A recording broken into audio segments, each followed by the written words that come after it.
आज हम क्या पढ़ रहे हैं? कक्षा 9वीं की गणित का अध्याय 14 सांख्यिकी का आज हम टॉपिक पढ़ेंगे बारंबारता बहुभुज का एग्जाम्पल नंबर हम 9 पढ़ेंगे। आपकी गणित में सबसे ज़्यादा इम्पोर्टेंट अगर कुछ है तो वो है एग्जाम्पल, है ना? क्योंकि परीक्षा में ज़्यादा से ज़्यादा सवाल एग्जाम्पल के आते हैं, एग्जाम्पल के ही आते हैं और एग्जाम्पल के आते हैं। यहाँ पर आपको सबसे पहले क्या दिया गया है, देखो सवाल बोल रहा है एक नगर में निर्वाह खर्च सूचकांक का अध्ययन करने के लिए साप्ताहिक प्रेक्षण दिए गए। और निर्वाह खर्च सूचकांक का यहाँ पर एक वर्ग दिया गया है। वर्ग दिया है 140 से 150, 150 से 160, 160 से 170, 170 से 180, 180 से 190, 190 से 200। अब देखिए, और यहाँ पर बाजू में दिया सप्ताहों की संख्या, सप्ताहों की संख्या दिया गया है, वो सब ठीक है। लेकिन जब आप हल करेंगे तो हल करने के लिए आपको करना कुछ नहीं है, यहाँ पर डालना है हल, और हल डाल करके यहाँ पर आपको सिंपल एक वर्ग का कॉलम बनाना है। और वर्ग में सबसे पहले आपको जो वर्ग दिए गए है वो वर्ग यहाँ पर पूरा उतार लेना है। वो उतारने के बाद फिर आपको वर्ग चिन्ह निकालना है। एक अलग से क्या काम करना है, वर्ग चिन्ह निकालने का काम। अब देखो वर्ग चिन्ह कैसे निकलता है, वर्ग चिन्ह, वर्ग चिन्ह का मतलब होता है इन दोनों के बीच का निकालना। 140 और 150 के बीच में कितना होता है? 145 होता है। किसने बताया? वेरी गुड, बहुत शानदार, बहुत शानदार, वेरी गुड, वेरी गुड। 140 और 150 के बीच में कितना होता है? 145। तो इसका वर्ग चिन्ह कितना जाएगा? 145। 150 और 160 के बीच में कितना होता है? 155। 160 और 170 के बीच में 70 और 80 के बीच में 80 और 90 के बीच 90 2 195। इसको निकालने का और तरीका ये क्या होता मालूम है? इन दोनों को जोड़ दो और 2 का भाग कर दो तो 145 ही आएगा। निकालने का तरीका, इन दोनों को जोड़ो, 150 और 160 कितने होंगे?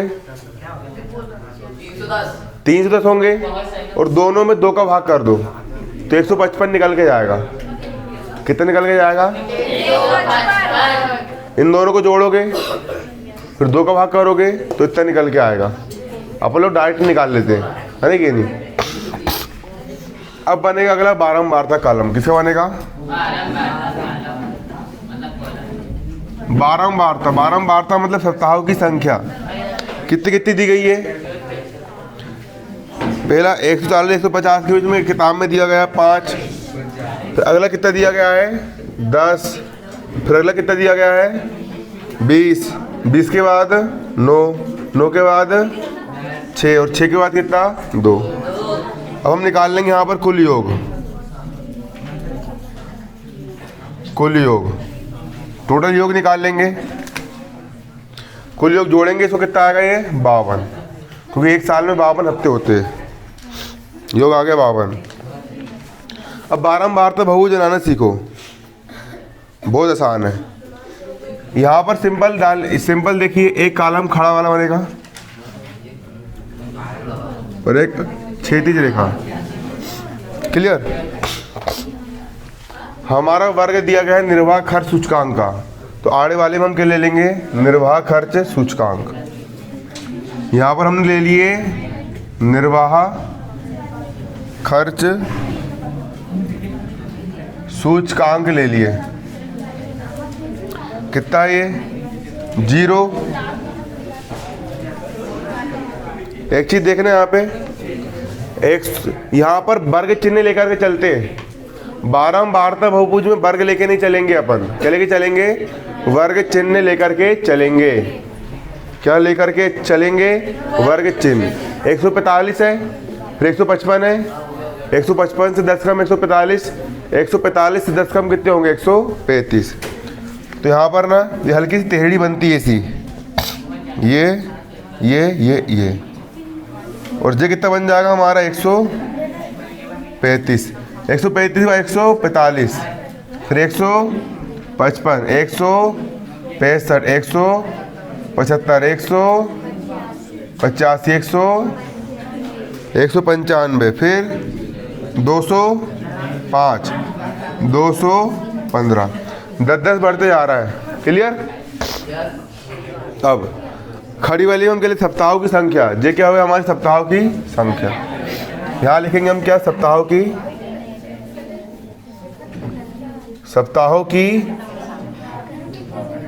संख्या, सप्ताहों की संख्या।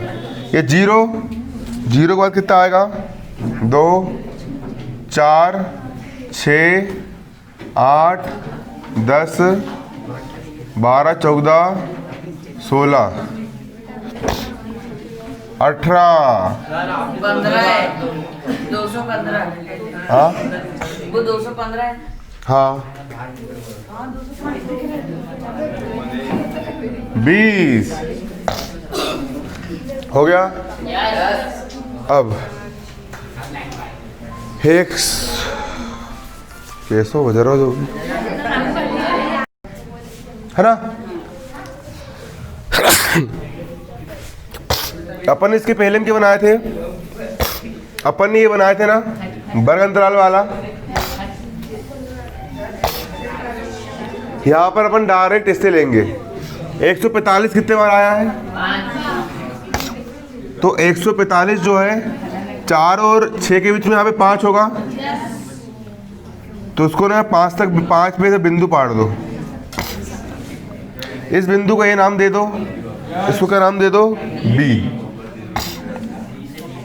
अब निर्देशांक लिखने का तरीका अध्याय 3 में बताया था मैंने। पहले एक अक्ष सवाल लिखते हैं, एक अक्ष पे कितना है ये 145 और बाय अक्ष पर कितना है ये 5।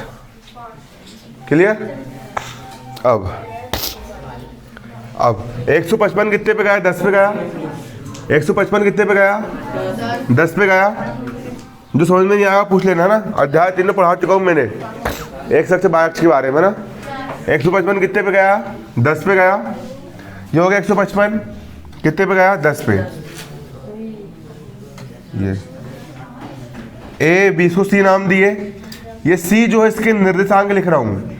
ये एक अक्ष, इसको अगर नीचे खींचूंगा एक अक्ष पे 155 पे आ रहा है, तो 100 कोमा ये इस तरफ कहाँ पे जा रहा है, 10 पे जा रहा है, तो कोमा 10 बन जाता है। बनाते अगला 165। 165 कितने पे है, 20 पे है। 165 20 तक पहुंचा इसको। ये कहाँ तक पहुंच गया, ये आ गया 20 तक। इसको डी नाम दे दिया। ये एक अक्ष पे कहाँ आ रहा है 165 और बाय अक्ष पे कहाँ जा रहा है ये 20। क्लियर। आ रहा है नहीं समझ में। अगला 175 कितने पे आ रहा है, 9 पे।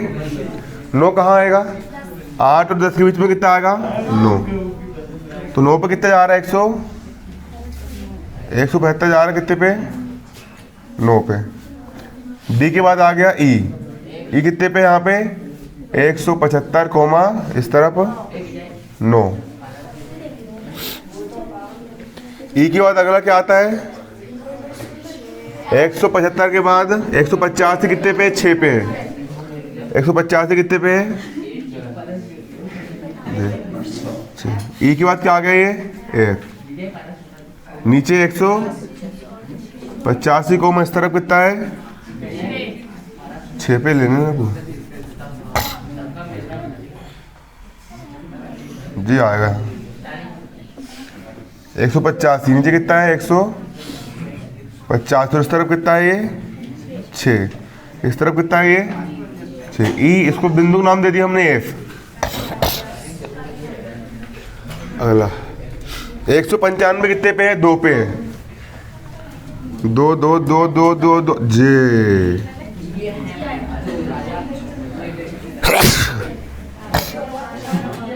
एफ का कितना आएगा यहाँ पे जी। नीचे 100, नीचे कितना है 155 और इस तरफ कितना है 2। स्केल से नाप के लेना बिल्कुल है ना। 205 को ले लेंगे हम कितना 0। इसको बिंदु नाम दे दिया हमने एच।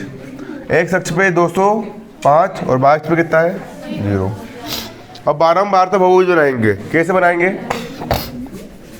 अब तुम्हारे मन में एक सवाल उठता होगा कि यहाँ पर ये एसी लाइन क्यों खींचे, बताओ क्यों खींचे? क्योंकि 135 से लेकर के 125, 115, 105 पूरे इसी के अंदर घुसा हुआ है, इसलिए अपन ने ऐसा कीडिंग बीडिंग कर दिए। अब मिलाएंगे, इसको इससे मिला दिए, फिर इसको इससे, इसको इससे,